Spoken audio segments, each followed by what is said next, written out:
hapa. Humu ndo akanipiga akanambia mpaka anivunje mikono yangu. Kwa hiyo aendelea pale akatupiga, mimi akanipiga mpaka dira langu nilokuwa nimevaa likapanda hadi huku kwenye kichwa. Akaendelea kunipiga.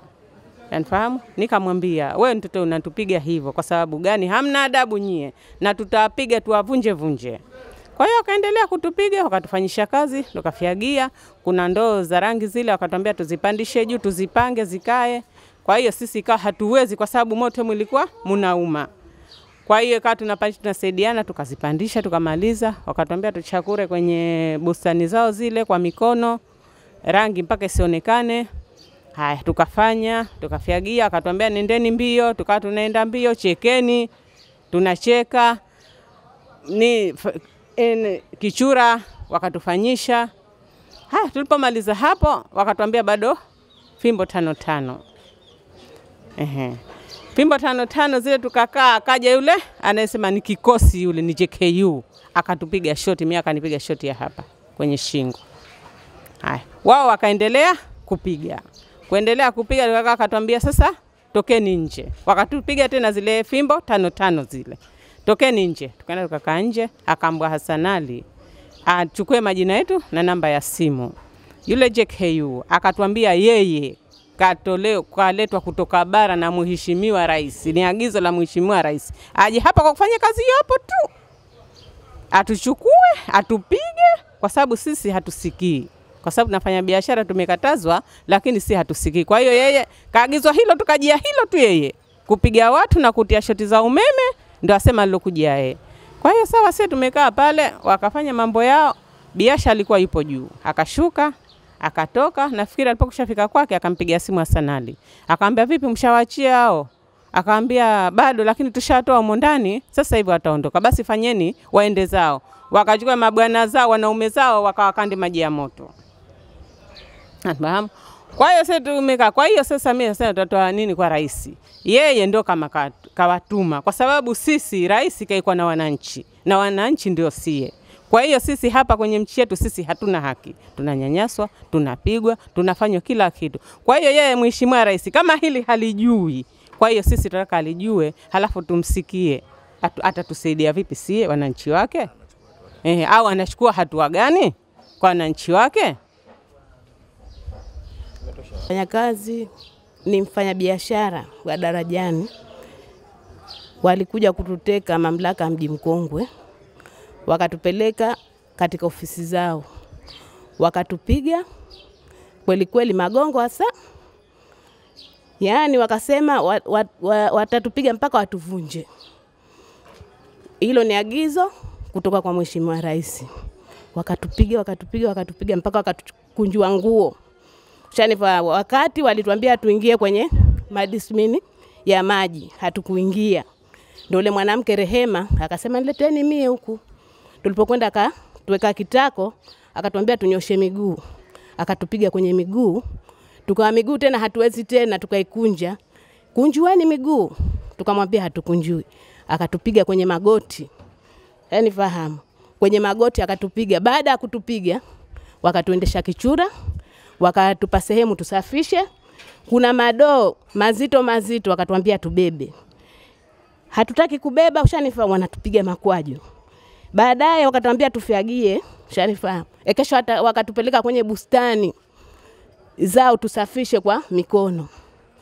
Kwa hiyo hili tatizo mheshimiwa rais, ni kweli hasa umewaagiza hawa tufanyie hujuma kama hii au wanafanya wenye wao tu kwa chuki zao binafsi? Mheshimiwa rais, hili tatizo ulifanyia ufumbuzi kwa sababu kutakuja kutokezea makubwa, kwa sababu tushachoka hatuwezi tena. Sie wengine tuna watoto na sie wengine ushanifahamu tuna wazee vile vile. Wakiona hali kama hii itakuwa ni vurugu katika nchi. Kwa hiyo hili tatizo ushanifahamu lifanyiwe ufumbuzi haraka mheshimiwa rais. Tunakuomba, wananchi wako tunateseka, tunazalilika. Hatuna la kufanya. Kilio chetu hichi tunakipeleka kwako wewe. Ni mfanyabiashara wa Darajani Ngazinje.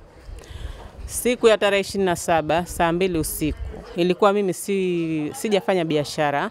Nilikuwa mimi niko kwa safari naenda zangu Forozani, kuna mkuu wangu akanipigia simu. Akanambia njoo hapa na shida na wewe, nimekaa kwenye kiduka cha dawa za Kisuna. Kwa hiyo mimi nikamfuata pale, nikaenda tukakaa tunaongea. Mji Mkongwe akapita, wakaelekea sehemu ya kule, kuna usimama dadala za shamba kule. Wakarudi tumekaa sisi tunaongea, wakaja watu 6. Wanaume watano, mwanamke mmoja ambaye anaitwa Rehema. Walipokuja wakanambia nyanyuka, tuna shida na wewe. Nikawauliza ni nyanyuke niende wapi? Twende kwenye gari. Akanyuka yule mkuu wangu akawaambia anyanyuka aende wapi? Huyu hana biashara, hana lolote, aende wapi? Twende tu atufuate au tukuchukue. Nikamwambia ami msinichukue, nitaenda kwa hiari yangu. Mimi nikatoka pale nikaingia kwenye gari. Akanipakia, nilikokuwa kwenye gari tumekata, yule Rehema kaka huko na yuko mwingine kaka huko. Tukaenda wakasema wanatupeleka wizarani. Tukaenda hadi baraza la wakilishi la zamani. Wakatia gari kwenye uwanja pale.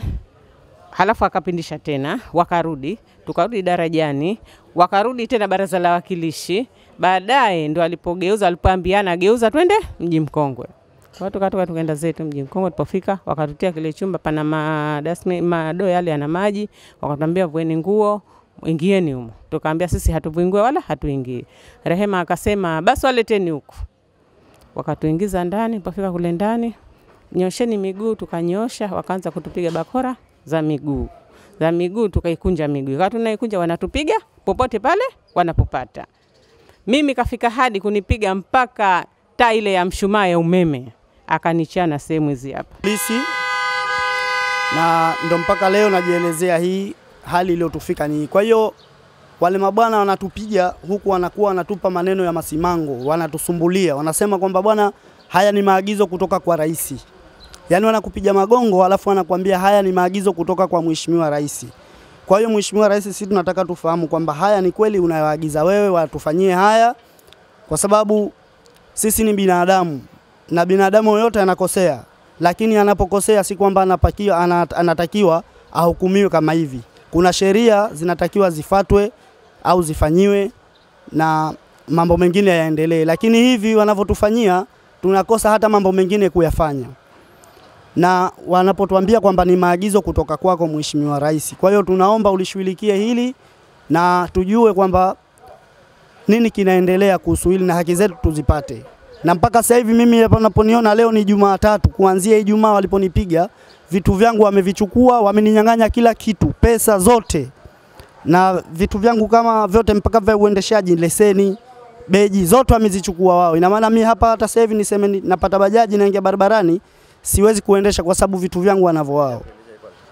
Bajaji yangu wanao wao wamechukua yote mpaka leo. Hawajanipa bajaji, hawajanipa vitu vyangu na kama hivi walivyonifanyia.